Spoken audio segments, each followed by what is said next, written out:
नमस्ते। आज के इस विश्लेषण में आपका स्वागत है। आज हम जिस मुद्दे पे बात करने वाले हैं ना, वो सीधा आपसे, मुझसे और हमारे पूरे सिस्टम से जुड़ा है। हम एक बहुत ही अहम और हालिया विवाद को निष्पक्ष रूप से समझने की कोशिश करेंगे। ये विवाद न्यायपालिका की एक टिप्पणी और जनता के उस विश्वास से जुड़ा है जो इस संस्था पर टिका है। तो आइए, बिना कोई समय बर्बाद किए सीधे विषय पर आते हैं। इस पूरे विवाद की शुरुआत या कहें इसके केंद्र में है सांसद मनोज झा का एक ओपन लेटर। अब जरा सोचिए, क्या हो अगर एक संवैधानिक लोकतंत्र का मुख्य न्यायाधीश बेरोजगार युवाओं और सवाल उठाने वालों की तुलना कॉकरोच से कर दे।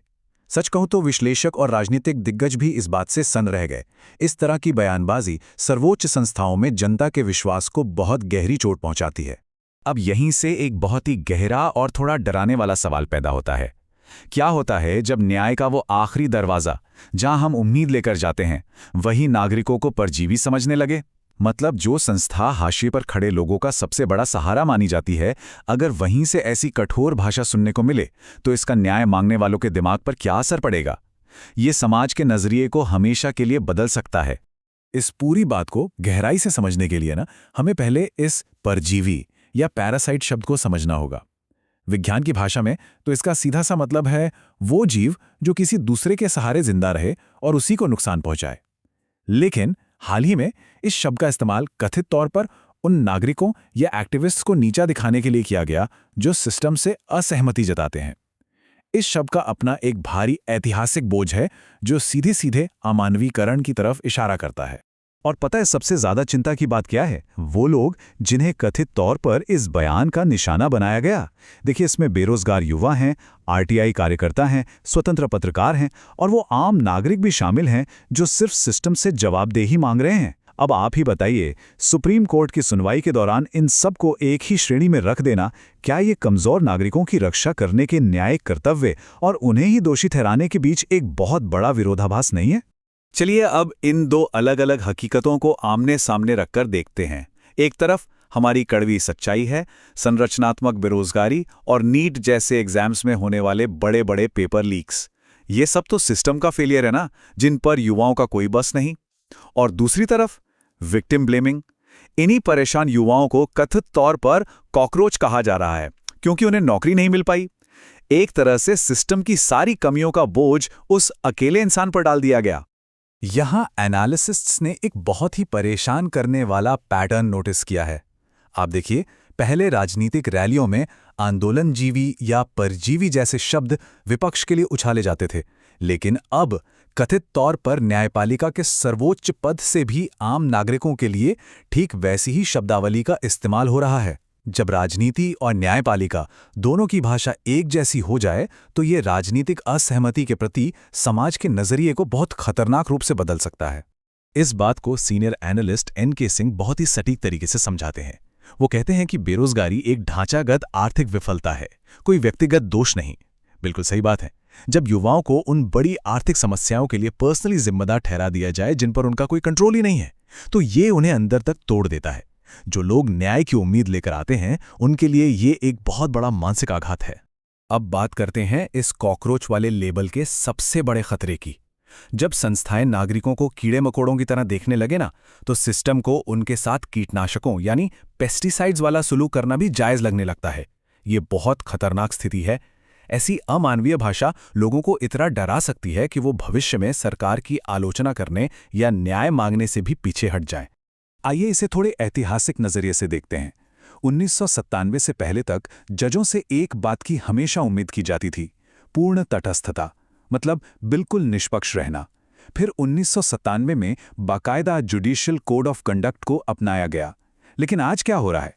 खुली अदालत में जिस तरह से राजनैतिक बयानबाजी देखने को मिल रही है, उसने उच्च पदस्थ जजों के पेशेवर व्यवहार पर एक बड़ी बहस छेड़ दी है।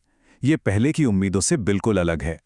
और अगर बात जवाबदेही की हो, तो वहां भी एक बहुत बड़ा अंतर दिखाई देता है। आप इस टेबल में देखिए, निचली अदालतों में अगर कोई जज अनुचित व्यवहार करता है तो उसे तुरंत सस्पेंड कर दिया जाता है। लेकिन जब बात सुप्रीम कोर्ट या उच्च स्तर के न्यायाधीशों की आती है, तो उनके खिलाफ कोई भी कानूनी कदम उठाना प्रक्रियाओं के जाल में इतना उलझ जाता है कि वो लगभग असंभव सा लगने लगता है। तो क्या ऐसी टिप्पणियों को तकनीकी रूप से अदालत की अवमानना या मानहानि माना जा सकता है? पूर्व जज संजीव कुमार इसका एक बहुत ही दिलचस्प कानूनी पहलू बताते हैं। उनका मानना है कि जब कोई उच्च पदस्थ अधिकारी ऐसी हल्की भाषा का इस्तेमाल करके खुद अपनी संस्था की गरिमा को गिराता है, तो तकनीकी रूप से वो अपनी ही अदालत की अवमानना के दायरे में आ सकता है। ये आचरण संहिताओं के उल्लंघन का एक बड़ा मामला है। अब जरा आरटीआई कार्यकर्ताओं की स्थिति देखिए, वो कितनी अजीब कश्मकश में है। एक तरफ वो अपना लोकतांत्रिक फर्ज निभा रहे हैं, सिस्टम का भ्रष्टाचार उजागर कर रहे हैं, और बदले में उन्हें क्या मिल रहा है? उसी सिस्टम से परजीवी होने का ताना। जिस संस्था को उनकी ढाल बनना चाहिए, वही उन्हें कटघरे में खड़ा कर रही है। ये विक्टिम ब्लेमिंग का एक बहुत ही निराशाजनक उदाहरण है। और ये पूरी बहस हमें वापस हमारे संविधान की तरफ ले जाती है। सीधी सी बात है, असहमति जताना हमारा मौलिक अधिकार है। आर्टिकल 19 हमें अभिव्यक्ति की आज़ादी देता है, जिसमें सिस्टम की कमियों पर सवाल उठाना भी शामिल है। न्यायपालिका का तो सबसे पहला काम ही इस अधिकार की रक्षा करना है। इसीलिए किसी भी अधिकारी को नागरिकों के लिए ऐसी भाषा का इस्तेमाल करने से बचना चाहिए। इसके अलावा अगर हम बड़े परिदृश्य में देखें तो लोकतंत्र पर इसके असर काफ़ी गंभीर हो सकते हैं। एक्सपर्ट्स मूल्यांकन कर रहे हैं कि क्या ऐसे बयानों पर आपराधिक मानहानि का केस बन सकता है। कुछ खास अदालतों के बॉयकॉट की मांगें उठ रही हैं, न्यायिक युक्तियों की निष्पक्षता पर सवाल खड़े हो रहे हैं, और सबसे बड़ा डर यह है कि इससे भ्रष्टाचार के खिलाफ आवाज़ उठाने वालों में एक खौफ पैदा हो जाएगा। आपको पता है, इतिहास में ऐसे मामलों के बहुत ही डरावने उदाहरण मौजूद हैं। 1861 में अमेरिका की सुप्रीम कोर्ट के एक जज ने एक हाशिए पर मौजूद समुदाय के लिए कह दिया था कि इनके कोई अधिकार नहीं हैं। और आपको पता है उसका नतीजा क्या हुआ? वहां गृह युद्ध और तेज हो गया। मतलब अदालत से निकली हुई विनाशकारी भाषा बड़े सामाजिक असंतोष की आग भड़का सकती है। इसीलिए तटस्थ भाषा इतनी जरूरी होती है। अब इस नंबर को देखिए, 140 करोड़। ये हमारे भारत की आबादी है। ये आंकड़ा हमें याद दिलाता है कि जब देश का सबसे बड़ा संवैधानिक पद कोई बात कहता है, तो वो बात सिर्फ एक कमरे तक सीमित नहीं रहती। उसका सीधा असर इस देश के करोड़ों लोगों के मनोवैज्ञानिक स्वास्थ्य और उनके भरोसे पर पड़ता है। ऊंचे पदों पर बैठे लोगों का एक एक शब्द जनता का सिस्टम पर विश्वास या तो बना सकता है या हमेशा के लिए तोड़ सकता है। अंत में हमें खुद से एक बहुत ही बुनियादी सवाल पूछना होगा। अगर हमारी लोकतांत्रिक संस्थाएं आलोचना को एक जरूरत समझने की बजाय उसे प्रदूषण मानने लगें, तो ये लोकतंत्र सांस कैसे लेगा? अगर हमारा अंतिम रेफरी ही सवाल पूछने वालों को एक बीमारी समझने लगें, तो क्या नागरिक सक्रियता बच पाएगी? इस अहम सवाल के साथ मैं आज का ये विश्लेषण यहीं छोड़ता हूं। सोचने की जिम्मेदारी अब आपकी है।